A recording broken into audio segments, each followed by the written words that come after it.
পাগলে যে পরিমাণ ক্ষতি করছে 10,000 টাকা উপরে মাল নষ্ট হয়েছে। আমাদের মার্কেটের দোকান তো বড় দোকান, অনেক মালামাল থাকে, অনেক মালামাল রেখে যায়। আর দোকানে যে সাজানো গোছানো ছিল সবগুলো একত্রিত করে মূল্য করে লাইছে, মোটামুটি অনেক টাকা নষ্ট হয়েছে। তো আমরা একটা পেজে ভিডিও ছেড়েছিলাম, যে ভিডিওটি আপনারা দেখেছেন, নানা রকম মন্তব্য করেছেন যে এটা এআই দিয়ে তৈরি করা।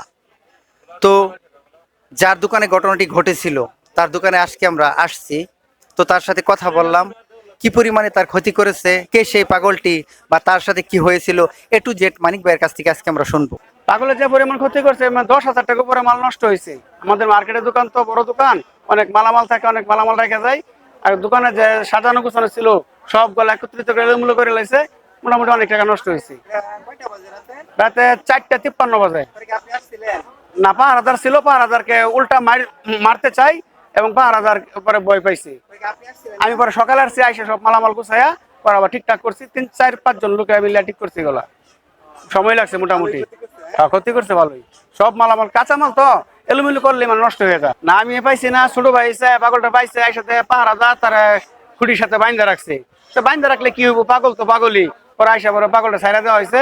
ছাইরা দিয়ে আমরা 5 জন লোক মিলিয়া সব মালামাল সুন্দর করে গুছাইয়া বাস আবার সাইজ বাই সাইজ করিয়া পরে আবার সুন্দর করে করছি। আমাদের একদিন সময় লাগছে। আর কিছু কিছু মাল নষ্ট হয়েছে, ওগুলো ভালাই দিচ্ছি, ওগুলো চলে না। হ্যাঁ, অনেক নষ্ট করছে তো। রোজার দিন না, অনেক মালামাল থাকে দোকানও না। পাগলের জন্য কি পদক্ষেপ? পাগল তো পাগলই। আর যদি কেউ তারা চিনে থাকেন, সে যদি কোনো হিরুঞ্চি এবং নেশাগ্রস্ত থাকে, চুর থাকে, যেখানে পাবেন তারা ওইখানে ধরবেন। আমরা তার পাগল বলে সাব্যস্ত করছিলাম।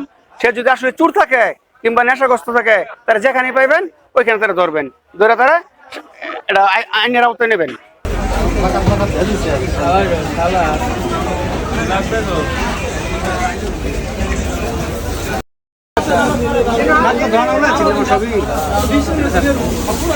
পুরাপুরি ধোয়ান ছাড়াই ভালো আছে, নষ্ট হয়ে গেছে।